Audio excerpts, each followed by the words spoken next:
অসময়ে বৃষ্টি নামলো। এমন চৈত্র মাসে অঝোর ধারায় বৃষ্টি যদি হয়, তবে আষাঢ় শ্রাবণ কাকে নিয়ে বাঁধবে ঘর? যেন নিজেকে প্রশ্ন করলো আদি। আর কেউ একজন উত্তর দিবে সে আশায় চুপ করে গেল। ভেজা বারান্দায় এক মগ কফি নিয়ে ব্যস্ত হলো।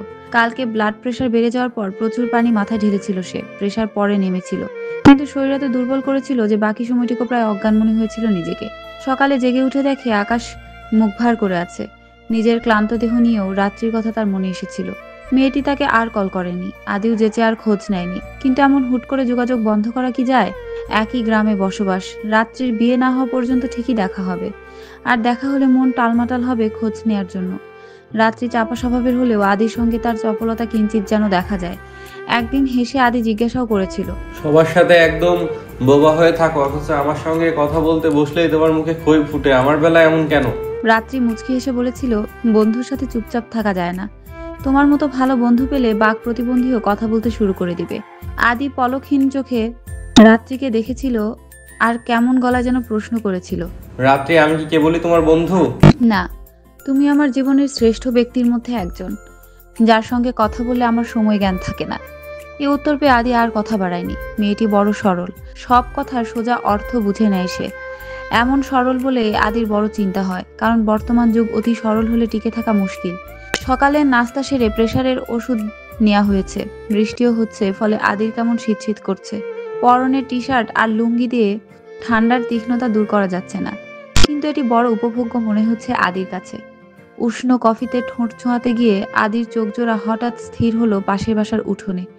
অচেনা এক তরুণী পা টিপে টিপে হাঁটছে গুড়ি গুড়ি বৃষ্টিতে। প্রথম দর্শনে অচেনা হলেও এখন একটু একটু করে আদি চিনতে পারছে।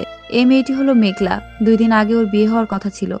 সমস্ত আয়োজনে চারপাশ চঞ্চল ছিল, কিন্তু হঠাৎ ঝড়ো মেঘ এসে বৃষ্টি নামিয়ে দিল। আজ সকালে আদি তার আম্মার মুখে শুনেছিল, মেয়েটার কপাল এত খারাপ হবে ভাবি নাই। বাপ ভাইয়ের কীর্তির জন্য বিয়ে হলো না।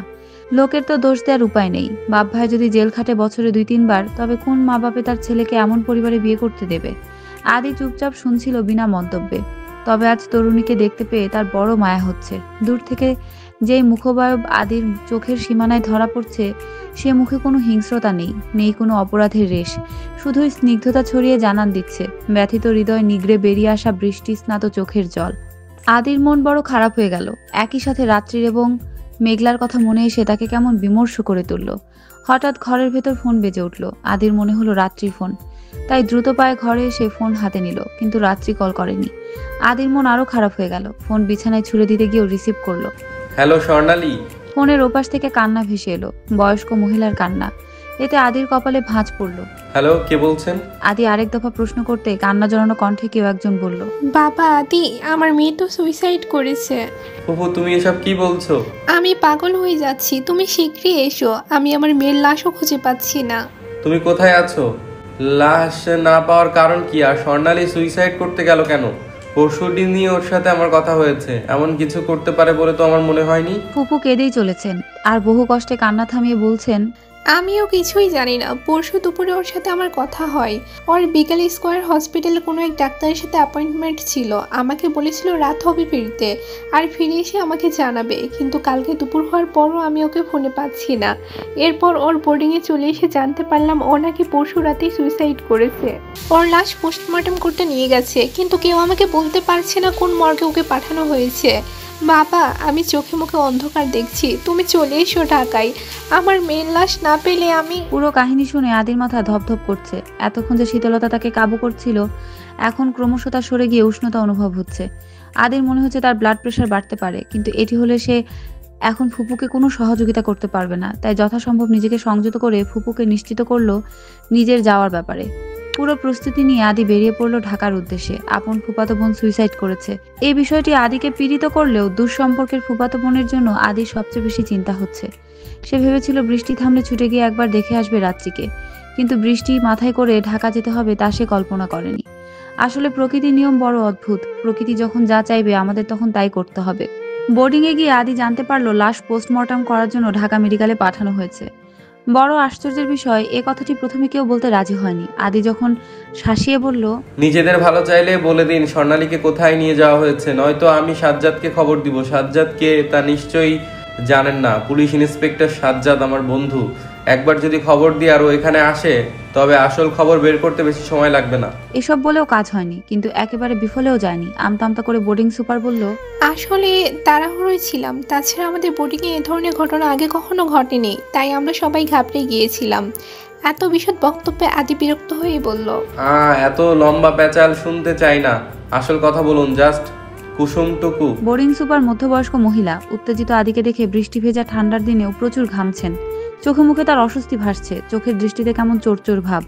কপালের ঘাম হাতের উল্টো পিঠে মুছে জবাব দিলেন, মনে হয় ঢাকা মেডিকেলে নিয়ে গেছে। মনে হয় এত কিছুর পর আপনি কেবল বলছেন মনে হয়?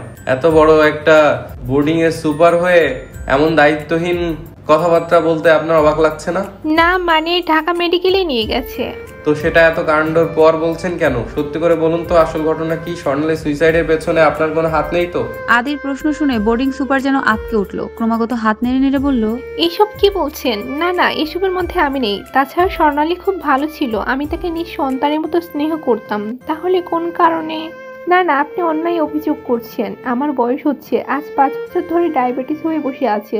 ভুলে গিয়েছিলাম হসপিটালের নাম, এখন ভালো করে মনে পড়েছে। বয়সে বড় হওয়া সত্ত্বেও আদিকে আপনি সম্বোধন করা সুপারের সম্মুখে দাঁড়িয়ে আদি কঠিন গলায় বলল, ঠিক জায়গায় ঠিক জিনিস পড়লে আরো অনেক কিছুই মনে পড়বে। যদি ভুলেও ওর সুইসাইডের সাথে কারো সম্পর্ক পায় তবে সব শালাকে জ্যান্ত পুঁতে দিব। বোর্ডিং সুপার ভয়ের চোটে আর কিছু বলার সাহস পায়নি। আদিও কথা না বাড়িয়ে ক্রন্দনরত ফুপুকে নিয়ে বেরিয়ে পড়ে ঢাকা মেডিকেলের উদ্দেশ্যে। কিন্তু এখানে এসে আদি জানতে পারলো লাশ পুনরায় বোর্ডিংয়ে পাঠানো হয়েছে। পোস্টমর্টমের পর লাশ সাধারণত পরিবারের হাতে তুলে দেওয়া হয়, কিন্তু স্বর্ণালীর ক্ষেত্রে ব্যতিক্রম হওয়ার কারণ আদির মাথায় ঢুকছে না। আদি ঢাকা পৌঁছাতে দেরি হয়েছে, এ কারণে এমন হয়েছে কিনা জিজ্ঞাসা করতে ফুপু বলল, আমার মাথায় কিছুই ঢুকছে না। পুরো একটা দিন শেষ হতে চললো, অথচ আমার মেয়ের মরা মুখটাও এখনো দেখতে পেলাম না। আমি কোন পাপের জন্য এমন শাস্তি পাচ্ছি বলতে পারো? আমার মেয়ে বা কি অপরাধ করলো যার জন্য মন বদলে তাকে? আঁচলে মুখ চাপা দিয়ে ফুপু কেঁদে উঠল। কিন্তু আদির সবকিছুতে কেমন গোলমাল লাগছে। তবে এসব নিয়ে এখন ভাবার সময় নেই। আগে স্বর্ণালীর লাশ পেতে হবে, এরপর গ্রামে নিয়ে যেতে হবে, তারপর মাটির ঘরে পরম যত্নে ঘুম পাড়িয়ে দিতে হবে। এ ঘুম ভাঙবে না 1000 বছর পরেও। রাত্রি আপু, ছাদে কি করছো গো? এমন বৃষ্টির মধ্যে অকারণে নিজেকে ভিজিয়ে দিচ্ছ কেন? কারো কণ্ঠ শুনে চমকে মুখ ফেরালো রাত্রি। উদাস দুপুরের ন্যায় রাত্রি মুখের আকাশে এক ফালি জ্যোৎস্নার মতো হাসি ফুটানোর ব্যর্থ চেষ্টা করেও থেমে গেল সে। সোজা হয়ে মাথা নামিয়ে কি যেন ভাবলো, কিন্তু চুপচাপ থেকে গেল। রাত্রির এমন মুখ ভার দেখে অভি আবার জিজ্ঞেস করলো, এই আপু, কি হয়েছে? তোমার কি মন খারাপ? রাত্রি তাকালো 18 বছর বয়সী তার চাচাতো ভাইয়ের দিকে। নাম হলো অভি। কোমল চেহারার মাঝে ভাষা দুটি চোখ ছেলেটির। দেখলেই কেমন মায়া মায়া লাগে, মন ভরে যায় স্নিগ্ধতায়। না রে, মন খারাপ হবে কেন? এই, তুমি আমাকে মিথ্যা কেন বলছো? আমাকে বোকা মনে হয় তোমার? আমি কিন্তু ঠিক বুঝতে পেরেছি তোমার মন খারাপ। এবার রাত্রি ম্লান হেসে উঠল, কিন্তু তর্ক না করে পুনরায় চুপ করে গেল।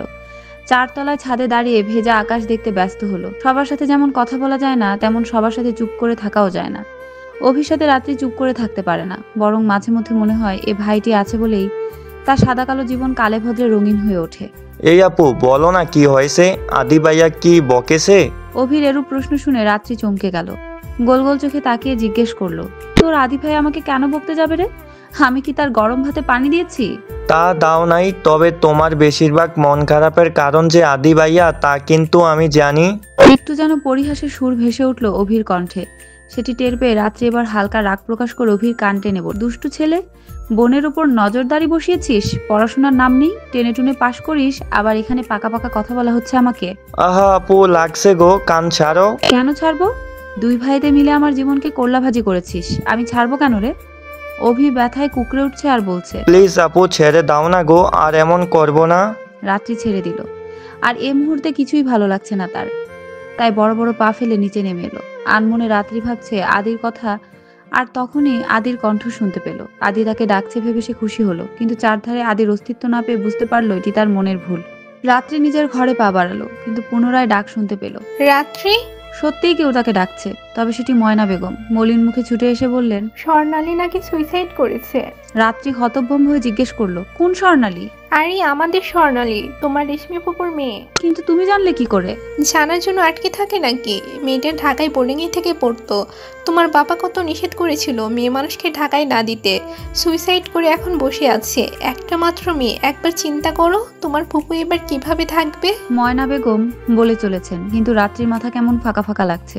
নিজেকে সামলে সে কোনো মতে বলল, এসব না বললেই কি নয়? তো বলবো না, মেয়েটার লাশের পর্যন্ত খবর নেই। আদি তার 2টা বন্ধু নিয়ে খোঁজ করতে গেছে। এমন মেঘলা দিনে ছেলেটার কত কষ্ট হচ্ছে ভাবো। আদির নাম শুনে রাত্রির চোয়াল শক্ত হয়ে গেল। হঠাৎ আসার আগের অর্থ রাত্রি বুঝতে পারছে না, তবে এ বুঝতে তার অসুবিধা হচ্ছে না। রাত্রি এখন আদি সম্পর্কিত কোনো কথা শুনতে চাইছে না। ফলস্বরূপ সে তার আম্মাকে বলল, আমি ঘরে যাচ্ছি আম্মা। অবাক চোখে মেয়েকে দেখে ময়না বেগম জিজ্ঞেস করলেন, কি হয়েছে তোমার? 2 দিন ধরে কেমন যেন দেখছি। অবশ্য তুমি আজকাল এমনই হয়ে থাকো।